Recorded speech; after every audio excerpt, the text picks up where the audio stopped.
Sénégal, bonjour. Traitement de l'information financière quand tu nous tiens. Et c'est Tribune Quotidienne qui tient à barrer sa une d'une interrogation Kourbaïfal et Moldé-Bouride, à savoir qui organise la fuite des rapports de la CENTIF. Bon, des personnes concernées par les rapports sont traînées dans la boue avant leur convocation et audition. Voilà ce que retient et fait retenir Tribune Quotidienne ce matin.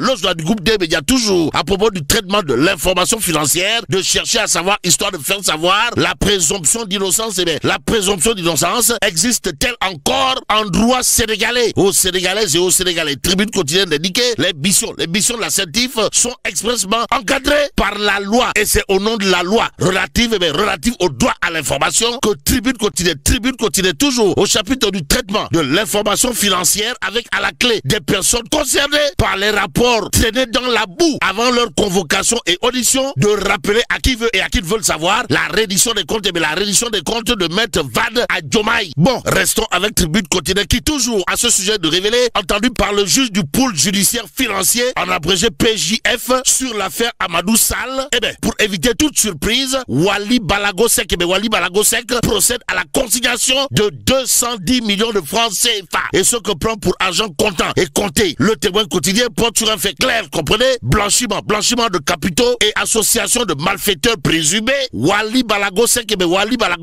la Rolls-Royce et les 210 millions de francs CFA. En tout cas, l'artiste chanteur en liberté provisoire informe bien entendu le Témoin Quotidien, avant d'ajouter que la Rolls-Royce en question a été payée à 382 900 $. Et comme dans le dollar, on peut lire In God We Trust, enquête quotidienne de révéler, justice, rapport CENTIF, ce qu'on reproche à Wali Balago Seck. Et c'est accusé qu'on peut lire, le chanteur mis en liberté provisoire après son inculpation pour association de malfaiteurs et blanchiment de capitaux. L'information capitale dans cette histoire porte sur un fait clair, comprenez? La CENTIF pointe des flux financiers suspects impliquant plusieurs personnalités. Et c'est avec beaucoup de mana, comprenez, de personnalités, que le point actu révèle à sa une rapport CENTIF Wali Balago Seck, Farah Marraine en chef sous contrôle judiciaire, tandis que Madiambal Diagne, big boss du groupe Avenir Communication, Madiambal Diagne, Magou Diabour, aujourd'hui à Fon,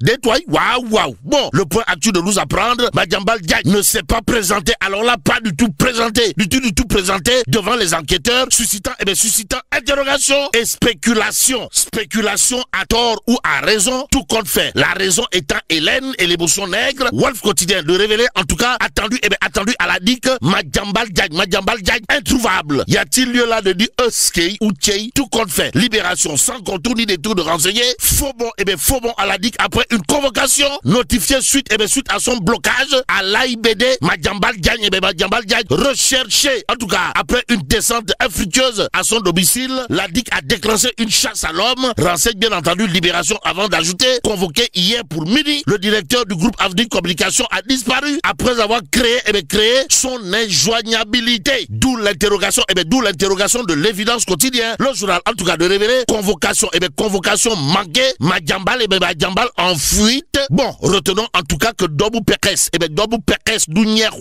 bref, dans l'évidence quotidienne, on peut lire retour sur une affaire aux multiples rebondissements. Car cela ne tient de l'Observateur l'Obs de révéler à sa une rapport CENTIF sur Ellipse Project International, les dessous de l'arrestation de l'épouse de Madiambal Diagne. En tout cas, son statut présumé de gérante de l'une des sociétés visées par le rapport de la CENTIF. Au menu de l'actualité de l'Observateur l'Obs, le journal du groupe Futur Média, de parler de la descente au domicile de Madiambal Diagne et la chasse à l'homme jusque tard dans la nuit. Et comme il est dit, quelle que soit la durée de la nuit, le soleil apparaîtra. Le Dakarois quotidien de nous emmener où? À Sébi-Rotan. Pourquoi faire? Pour parler de 115 hectares. 115 hectares attribués à Holding Gay SA, avant de titrer un scandale diam. Bon, le collectif des exploitants de Dougar, Gandoul et Ndoukoura estime que ces terres appartiennent à la forêt classée d'Étoile. Waouh. Bon, 115 hectares attribués à Holding Gay SA du côté de Sébi-Rotan,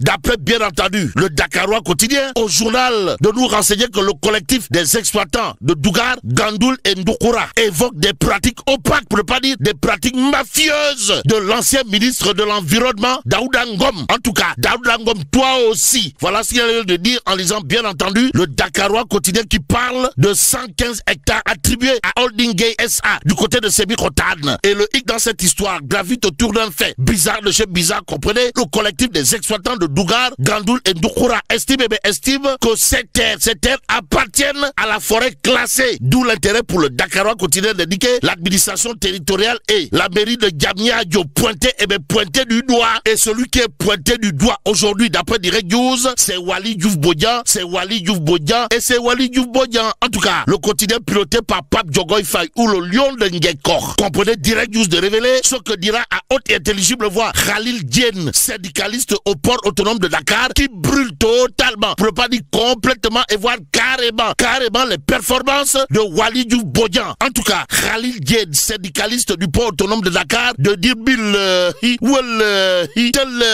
la situation du port autonome de Dakar est totalement, pour ne pas dire complètement, et voir carrément catastrophique, de chez catastrophique. Ou le bog, semble tenter de dire, que retenir à ce sujet, sinon ce que dira à haute et intelligible voix le syndicaliste du port autonome de Dakar, Khalil Diène en l'occurrence, dans Direct News, à savoir les chiffres du rapport d'activité du deuxième trimestre de l'année 2025, publié par le directeur général, et ceux de l'ANSD ont une très grande différence à la question de savoir dans cette histoire, mais qui voudrait prendre les enfants du bon Dieu pour des canards sauvages. Eh bien, quand on visite le site du port autonome de Dakar, aucun rapport depuis 2022 n'y figure. Aussi, quand j'ai fait mes recherches par rapport aux déclarations du directeur général Wali Diouf Bodian sur le bon qu'il a fait de près d'une vingtaine de milliards durant le second trimestre, je suis resté perplexe. Voilà ce que dira à haute et intelligible voix Khalil Diène, syndicaliste au port autonome de Dakar dans Direct News. Et pendant ce temps,